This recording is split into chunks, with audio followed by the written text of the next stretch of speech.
नमस्कार डॉक्टर साहब। आपका स्वागत है हमारे चैनल डॉक्टर साहब पर। और गर्मी से तो बहुत राहत मिल गई है बरसात के आने पर डॉक्टर साहब, लेकिन बरसात के आते ही बहुत सारी बीमारियों का भी आगमन हो जाता है। तो आज हम डिस्कस करते हैं और अपने दर्शकों को बताते हैं बरसात से होने वाली बीमारियों के बारे में। जी बिल्कुल, बरसात से होने वाली बीमारियां जो है बीमारियां होती हैं उसमें जो है बैक्टीरिया, वायरस और उनके जो वेक्टर्स हैं जो कि उस बीमारी को फैलाते हैं वो बहुत फ्लरिश कर जाते हैं। तो पहले मैं एक केस सुनाऊंगा क्योंकि एक डॉक्टर फेटर्निटी में ही एक जो है कैजुअलिटी हुई है वडोदरा गुजरात में। एक बहुत ही यंग और बहुत ही वहाँ के फेमस फिजिशियन थे जिनका मैं केस अब बताने जा रहा हूँ आप लोगों को कि कैसे कैसे उनके साथ क्या हुआ और उन्होंने क्या क्या मिस्टेक किया और उनका फिर उसके बाद जो है क्या क्या खामियाजा जो है भुगतना पड़ा पूरी परिवार को। तो हुआ ये कि गुजरात के वडोदरा में एक बहुत ही यंग डॉक्टर थे जिनको जो है शाम को 5:30 बजे बुखार जैसा महसूस हुआ। बुखार हुआ तो उन्होंने एक गोली खाई, कॉम्बिफ्लेम। कॉम्बिफ्लेम जो है एक गोली बहुत ही मशहूर गोली है और वो बुखार और शरीर के दर्द में बड़ा अच्छा काम। बुखार की गोली खाने के बाद उनको कुछ देर के बाद जो है अनकंफर्टेबल सा फील होने लगा। अनकंफर्टेबल फील होने लगा, उसके बाद जब वो बाथरूम गए तो बाथरूम में वो चक्कर खा के गिर गए। उनको तुरंत नजदीकी के अस्पताल में ले जाया गया। नजदीकी के अस्पताल में ले जाया गया तो वहां पे जो है देखे जो है उनका वाइटल्स वगैरह चेक किए। उसके बाद वहां मालूम पड़ा कि उनके नाक से, मुंह से ब्लड आना शुरू हो गया था। और फिर वो जब बाथरूम करने गए वहां अस्पताल में तो उनकी लैट्रिन भी काली काली आने लगी। तो उसका मतलब वहां मेलिना उसको बोलते हैं हम लोग। इसका मतलब ये होता है कि उनके जो भी छोर हैं या ओरिफिस हैं शरीर के, चाहे नाक है, चाहे मुंह है, चाहे लैट्रिन का रास्ता, वहां से ब्लीडिंग आनी शुरू हो गई थी। ब्लीडिंग इतनी होने लगी कि उनका बीपी बहुत फॉल करने लगा और वो अनकॉन्शियस हो गए। उनका पल्स चेक किया गया, नब्स और धड़कन चेक किया गया तो बहुत ही वीक पेरिफेरल पल्स मिलने लगा। इसका मतलब उनका ब्लड लॉस ज्यादा होने लगा था। तुरंत उनको जो है ओटी में शिफ्ट किया गया। उनको जो है एंडोस्कोपी किया गया। एंडोस्कोपी में एक दूरबीन डालते हैं हम लोग मुंह के जरिए, जो कि पूरे खाने का रास्ता चेक करता है।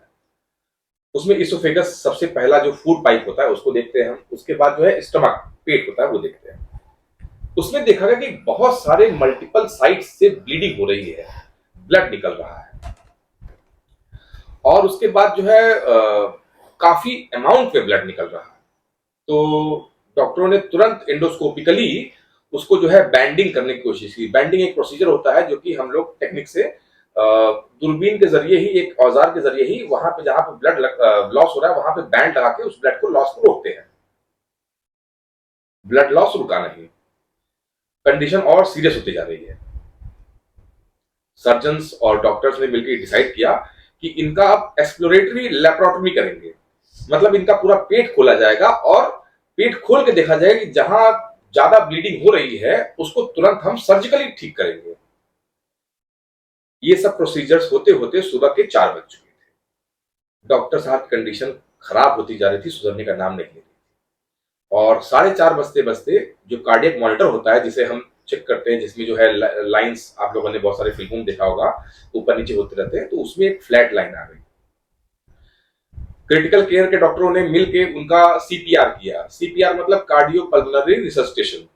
उनको जो है पंप करते हैं, वो एक टेक्निक होती है, बहुत ही एक्सपर्ट और जो है टेक्निक होती है। उसको जो है हम लोग कोशिश करते हैं कि जो पेशेंट लॉस हो रहा है उसको फिर से बचाया जाए, रिवाइव किया जाए। लेकिन डॉक्टर साहब को हम लोग बचा ना सके। तो अल्टीमेटली इसमें मिस्टेक क्या कहेंगे या उनका ये होना था, ये कहेंगे हम लोग कि उन्होंने जो है बुखार की गोली खाई और जिसमें पैरासिटामोल और साथ साथ एक गोली और सॉल्ट की होती है, ड्रग होती है, उसमें आइबुप्रोफेन होता है उसमें। तो जो उनको बीमारी बाद में डायग्नोज हुई जिसके कारण उनको ये ब्लीडिंग हुई, उसका नाम था, बीमारी का नाम डेंगू था। डेंगू जिसे हम बोलते हैं कॉमनली।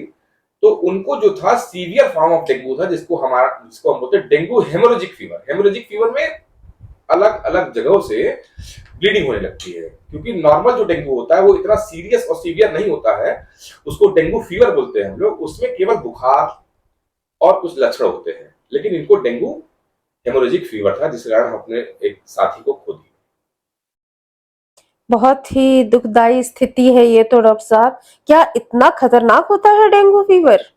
बहुत अगर सही तरीके से इसको जो है हमने ट्रीटमेंट नहीं किया तो ये बिल्कुल खतरनाक होता है। डॉक्टर साहब इसके कारण क्या क्या होते हैं?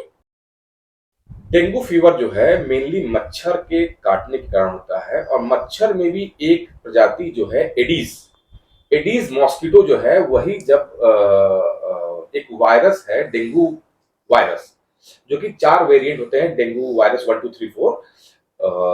ये अगर वो मच्छर के अंदर वायरस है तो वो मच्छर जो है उन वायरसों को लेके हर जगह घूमता है और वही काट काट के उस वायरस को शरीर में छोड़ता है, और उसी से ही डेंगू फीवर होता है।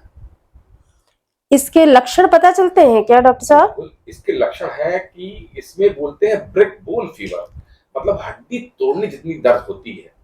बुखार बहुत तेज होगा, शरीर में दर्द होगा, माइल्जिया मसल्स में पेन होगा, आंखों के पीछे दर्द होगा, सिर में दर्द होगा, जोड़ जोड़ में दर्द होगा। ये सब कॉमन सिम्टम्स हैं। एक बहुत जरूरी सिम्टम्स इसके ये है कि मरीज बोलेगा कि लाल लाल शरीर में चकत्ते पड़ रहे हैं, लाल लाल डॉट्स, जिसको हम पटेची बोलते हैं। सर इसका मैनेजमेंट क्या होता है? मैनेजमेंट डेंगू फीवर है, या हमने देखा था 2 साल पहले कोविड वायरस, वो भी कोविड वायरस था, डेंगू भी वायरस है। वायरल फीवर में हम सपोर्टिव ट्रीटमेंट ही देते हैं। इसमें सबसे सेफ दवाई है पैरासीटामोल। अगर बुखार हो, वो भी बरसात के मौसम में, तो पैरासीटामोल के अलावा कोई और गोली लेना बहुत ही हानिकारक हो सकता है, जो कि पिछले केस में मैंने आपको बताया है। बहुत सारा पानी पी के रखना है, अपने आप को हाइड्रेट करके रखना है, और अपना प्लेटलेट चेक करना है। अगर प्लेटलेट डाउन जा रहा है तो तुरंत अपने नजदीकी अस्पताल में अपने नजदीकी डॉक्टर को दिखाना है। डॉक्टर साहब इसमें बचा कैसे जा सकता है इससे? बचाव यही है कि जो कारण है उसी में ही बचाव है। तो मच्छर काटने से ही डेंगू हो रहा है। मच्छर डेंगू का दिन में काटता है, ये इसका खास बात है। दिन में आप अपने स्कूल में हैं, कॉलेज में हैं, अपने वर्क प्लेस में हैं, अपने ऑफिस में हैं। इसके मच्छर को बोलते हैं न्यूसेंस मॉस्किटो या टाइगर मॉस्किटो। न्यूसेंस क्यों बोलते हैं? क्योंकि ये कान के पास आके भनभनाता है, एक अजीब सी आवाज निकालता है। और टाइगर नाम इसका है क्योंकि इसके शरीर पे सफेद सफेद धारियां होती हैं, जिसको देखने में ये टाइगर जैसा दिखता है। इसके पहचानने का तरीका, अब ये मच्छर जो है पीछे से आता है और आपको पीछे कहीं कोनी में या पैरों की एड़ी में या गर्दन के पास में कहीं काट लेता है। तो ये जो है अपने जो वर्क प्लेस है वहां पे पूरी बाही का कपड़ा पहन के रखेंगे। मच्छर से बचने के लिए मॉस्किटो रिपेलेंट्स का यूज करेंगे, पैरों में सॉक्स पहन के रखेंगे, और अगर हो सके तो मॉस्किटो रिपेलेंट क्रीम वगैरह, या जो है जो भी, मैं ब्रांड का नाम नहीं ले सकता, लेकिन हाँ उनको जो है कॉइल्स वगैरह इस्तेमाल करके आप मच्छर को पूरा भगाएं, अपने वातावरण को मच्छर रहित बनाएं। मच्छर रहेगा तो वो बीमारी फैलेगी। एडीज मॉस्किटो जो है वो पनपते हैं आर्टिफिशियल कलेक्शन ऑफ वाटर में, और ज्यादातर अर्बन एरिया में ही ये बीमारी होती है। दिल्ली में हमने बहुत सुना था, बहुत फैला था। जितना शहरीकरण हो रहा है, जितना लोग शहर में और पॉपुलेशन इकट्ठा होते जा रहे हैं, वहां पे जो है छत पे टंकी है, कूलर में पानी है, गमले में पानी है, इन सब जगह पे वो मच्छर पनपता है। और वही मच्छर ही एक कारण है जिससे हमको रिड ऑफ करना है, ताकि हम डेंगू से बच सकें। डॉक्टर साहब इस डेंगू से बचाव के लिए क्या करें और क्या ना करें? देखिए, अगर डेंगू हो गया तो फिर बता दिया मैंने कि जो है खुद से जो है अपना सेल्फ मेडिकेशन ना करें, तुरंत प्लेटलेट चेक कराएं, अगर जरूरत लगे तो डॉक्टर के पास जाएं, और अपने आप को हाइड्रेट रखें, खूब सारा पानी पिए, नारियल पानी पिए।